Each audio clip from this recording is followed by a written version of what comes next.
morning. I am at, where am I? Gateway Classic Cars for a weekend car show here, and I just met Todd. Hi, Todd. How you doing? And the reason I met Todd is because of this little beauty right here. So, I mean, this stopped me as I'm walking the line of cars that we have here at Gateway today. First of all, tell me what this is. This is a recreation of a 1950 Jaguar XK120. Okay, so it's recreation, so the body is fiberglass? Yep. Okay. Drivetrain is out of a 66 Mustang. Really? Have you got a V8 under there? Yep. Holy mackerel. Okay, we need to see that.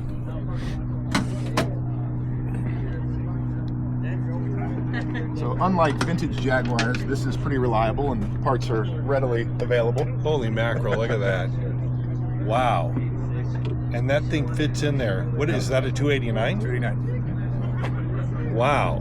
Now that I would not have planned on. Okay, so in the world of cars that you could have bought and owned, why this one? So I've always loved the classic styling of the classic original Jaguar. Yeah. And to know that I can get it at a fraction of the price Yep. and have the same looks and the same feel as I'm driving down the road, that was good for me. Yeah. So as we walk the car and take a look at it, you bought it just the way we see it sit, or did you? For the most part, it didn't run as well when I first bought it. So I did a lot of tweaking under the hood. I did some stuff on the interior, but for the most part, look-wise, yes. Yeah, the interior is beautiful too. Very nicely done. Wood trim, was that original to this particular car? Yeah. Okay. I don't know if dash and everything. The way it's set up is identical to an original Jaguar. Okay. Now, again, coming back to in the world of cars that you could have bought and could have collected, you picked this, a vintage Jaguar, even though it's a recreation. Doesn't matter. It's still vintage Jaguar. Where does that kind of car passion come from? I mean, I've had a love for cars since I was a kid. Growing up with Hot Wheels and going to different car shows just like this with my dad. Yeah.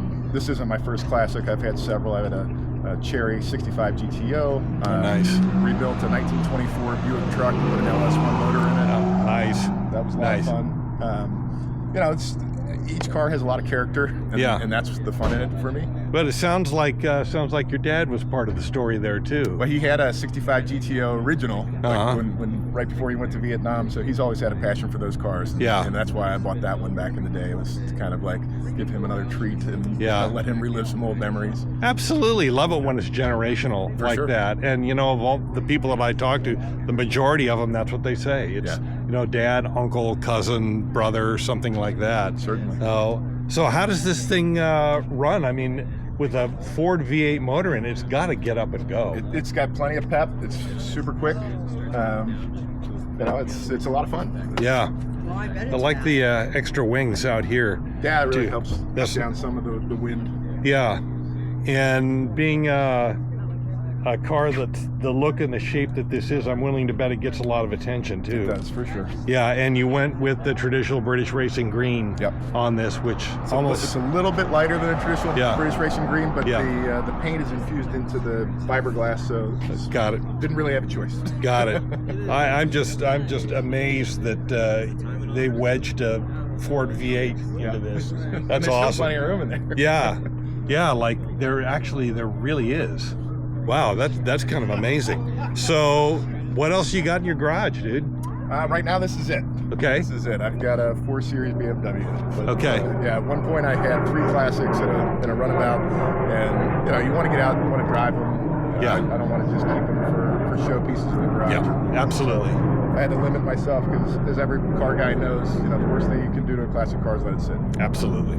I've got the yellow Pantera down there. I love it. A couple of doors down. So, they have to get out and go. No garage queens. No garage queens. Wow, I really like this. And I was just talking with a guy last week. He's got a Porsche 356 recreation. Yeah. And I just love the recreation because I got no qualms at all about resto mods. Sure. And there's plenty of guys out there that it has to be 100% original. And I'm like, no, because they weren't that good to begin with. Agreed. To try to find vintage parts for a vintage Jaguar is impossible. Forget it. You have to have them recreated or Well, this is just an absolute beauty. I really love it. Thank you so much. That's why I came looking for you, because I wanted to talk to you about it and find out more about it. And then there you got this big surprise going on here. So, man, I really appreciate you sharing your car with us, Todd. Thank you. It's been a lot of fun.